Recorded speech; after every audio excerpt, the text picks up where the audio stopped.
અને હવે તલોલના પૂર્વ ધારાસભ્ય શ્રી અને આ સત્કાર સમારંભના આયોજક બળદેવજી ઠાકોર સાહેબને વિનંતી કરું કે આજના આ કાર્યક્રમમાં સ્વાગત પ્રવચન કરશે બળદેવજી ઠાકોર સાહેબ.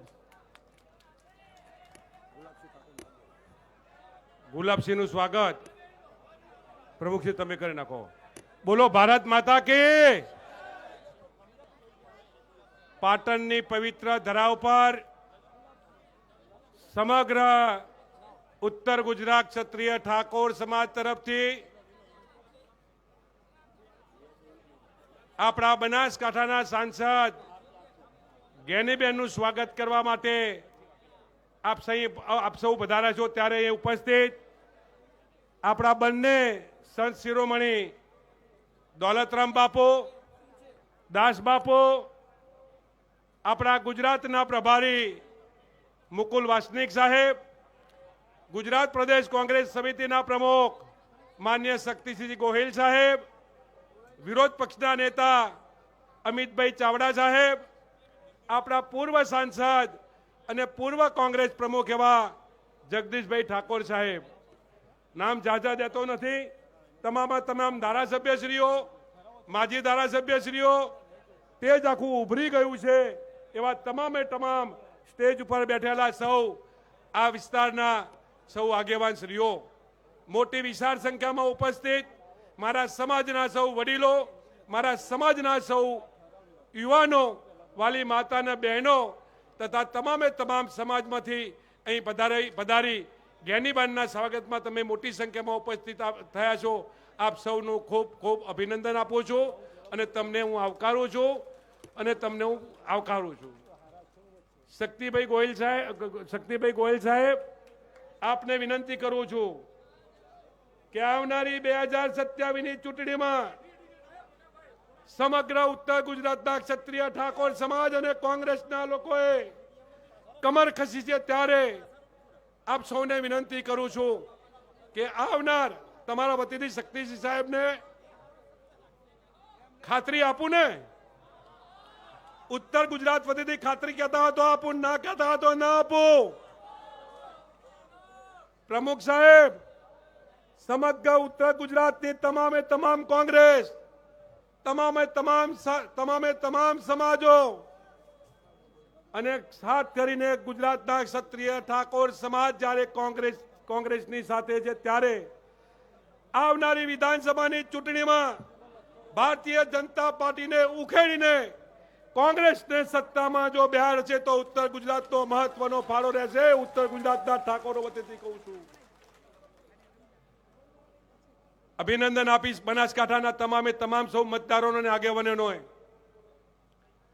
ગુજરાતની એક ધરતીમાંથી બનાસકાંઠાની પ્રજાએ જ્ઞાનીબેનને ચૂંટીને જ્યારે દિલ્હીમાં મોકલી છે ત્યારે નરેન્દ્ર મોદીનો અહમ જો કોઈએ તોડવાની કામગીરી કરી હોય તો એ બનાસકાંઠાની પ્રજાએ કરી.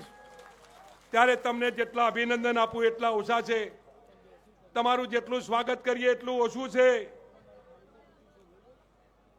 આજે જ્ઞાનીબેનનું સ્વાગત થઈ રહ્યું છે પાટણની પવિત્ર ધરા ઉપર.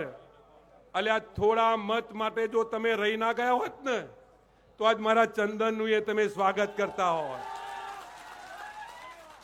ક્યાં તમે એક નાનકડી ભૂલ કરી, ક્યાં તમે એક તમારી નાનકડી ઊંઘમાં એક મોટી ભૂલ થઈ ગઈ.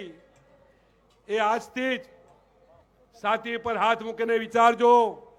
જેને ભૂલ કરી હોય એ આવનાર 2027ની ચૂંટણીમાં, વિધાનસભાની ચૂંટણીમાં ભૂલ ના કરતા. અહીં બેઠેલા ક્યાંક અમારા મુખ્યમંત્રી અમારે જોવા છે, અહીં બેઠેલા અમારે મંત્રીઓ જોવા છે અને અહીં બેઠેલા લોકોનું અમારે કામ કરવું છે. ત્યારે આપણે બધા જ ભેગા મળી ગભો મિલાવી આવનાર 2027ની ચૂંટણીમાં બધા મજબૂત બનીએ અને જ્ઞાનીબેન જેવી આપણી સાંસદને આગળ કરી ને શું કરવાથી આ કોંગ્રેસ મજબૂત બને. આપણે બધા ભેગા થઈ, જગદીશભાઈ હોય, અમિતભાઈ હોય, કે આપણા બધા જ ભેગા મળી કોંગ્રેસના હાથ મજબૂત કરીએ. એ જ વિનંતી સાથે ભારત માતા કી જય.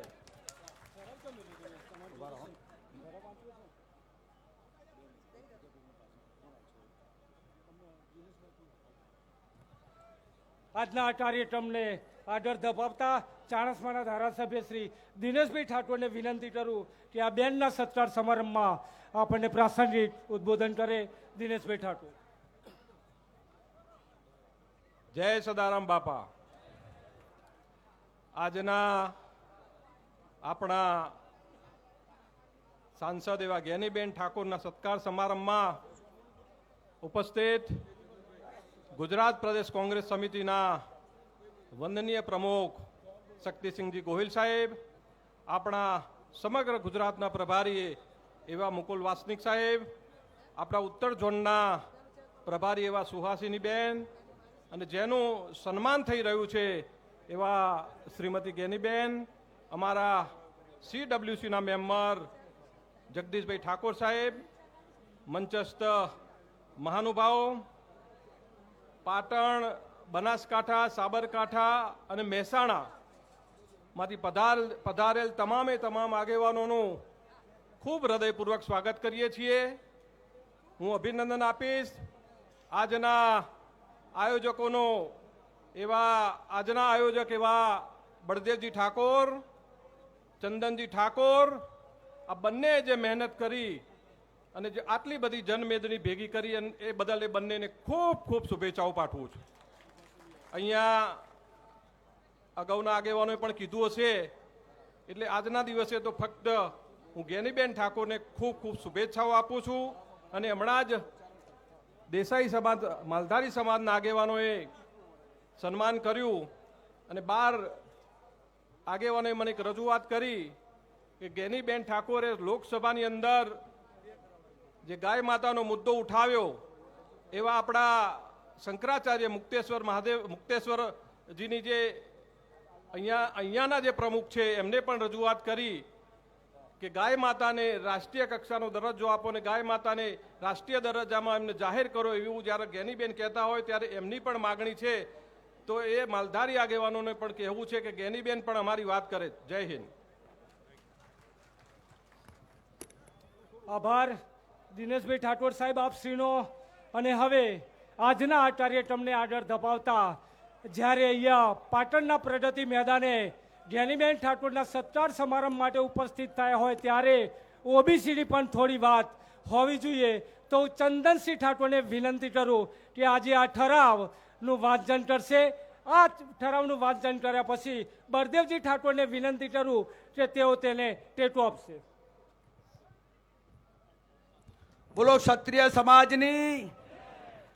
સમાજની અહીંયા આપણે દોલતરામ બાપુ બેઠા હોય, દાસ બાપુ બેઠા હોય, શક્તિભાઈ બેઠા હોય, અમિતભાઈ ચાવડા, મુકુંદ વાસનિક સાહેબ અને શોભાનીબેન યાદવ સાહેબ બેઠા હોય છે. દિલ્હીનું નેતૃત્વ આવ્યું હોય અને તમે બધાએ ચૂંટીને બેનને દિલ્હી મોકલ્યા હોય અને આપણે ક્ષત્રિય સમાજની જય બરાબર દિલ્હીના અવાજ સુધી ના પહોંચાય તો આવેલું શું કોમનું?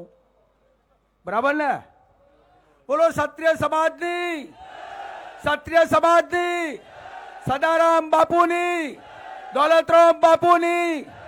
વાહ ભાઈ વાહ. આજે ઠરાવ એક વંચાણ મળ્યો છું. ઉત્તર ગુજરાત ક્ષત્રિય ઠાકોર સમાજ આયોજિત જ્યારે ઉત્તર ગુજરાતનો ઠાકોર સમાજ જ્યારે એકત્રિત થયો હોય ત્યારે આપણા સમાજમાં ઘણી વખત આ સરકારોએ અને ભારતીય જનતા પાર્ટીની સરકારોએ ઓબીસી સમાજમાં અન્યાય કરવામાં ક્યાંય કચાશ છોડી નહીં. એટલે સમસ્ત ગુજરાત ક્ષત્રિય ઠાકોર સમાજ દ્વારા પ્રગતિ મેદાનમાં એક મોટું સંમેલન બોલાવવામાં આવ્યું. મંડળ પંચની અસ્તિત્વમાં આવ્યું ત્યારે 82 જ્ઞાતિઓ ઓબીસી સમાજમાં હતી.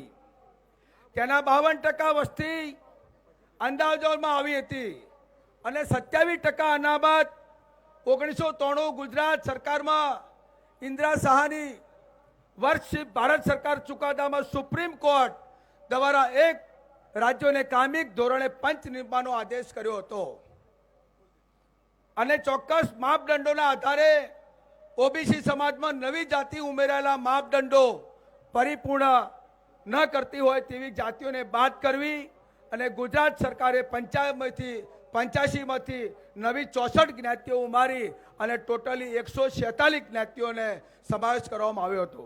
પરંતુ 52% વસ્તી હોય વધારો કર્યો નથી અને ભારત સરકારે EWS 10% અનામત આપી 50%ની મર્યાદા લાગુ કરી, તેમાં અમને વાંધો કોઈ નથી, પણ તેની OBC વસ્તી આધાર ગણતરી કરી વસ્તીના ધોરણે અનામત આપવી જોઈએ કે નહીં? અનામત આપવી જોઈએ કે નહીં? અમારી માન્ય દિલ્હીનું નેતૃત્વ જો બેઠું છે એમને વિનંતી છે કે આ અનામતનો જે અમારો મુદ્દો છે એ દિલ્હી સુધી પહોંચાડવામાં આવે. સદર ઠરાવ લોકસભા વિપક્ષના નેતા રાહુલ ગાંધી આ બાબતે લોકસભામાં ચર્ચા વિચારણા કરવામાં આવે, સંમેલન સર્વાનુમતે કરવામાં આવે.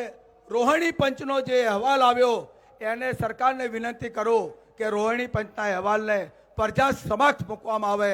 અમને 146 જ્ઞાતિઓ આપી, અમને વાંધો નથી, અમને 1% વાંધો નથી, 6 આપી, પણ 27% ને 54%, 27% અનામત ને 54% વસ્તી, એમાં 46 જ્ઞાતિનો ઉમેરો જ્યારે કરવામાં આવ્યો ત્યારે એમાં ઉમેરો કરવામાં આવ્યો નથી. એટલે અમારો હક અને અધિકાર જે છે એ સરકાર અમને પરત આપે. આજ નહીં, આ ક્ષત્રિય સંમેલનમાં ઠરાવ હું આજની પ્રજા સમક્ષ મૂકું છું અને આ અમારું મવડી મંડળ છે, અમારા ઉત્તર ગુજરાત ઠાકોરોનું ધ્યાન લે એવી વિનંતી કરું છું.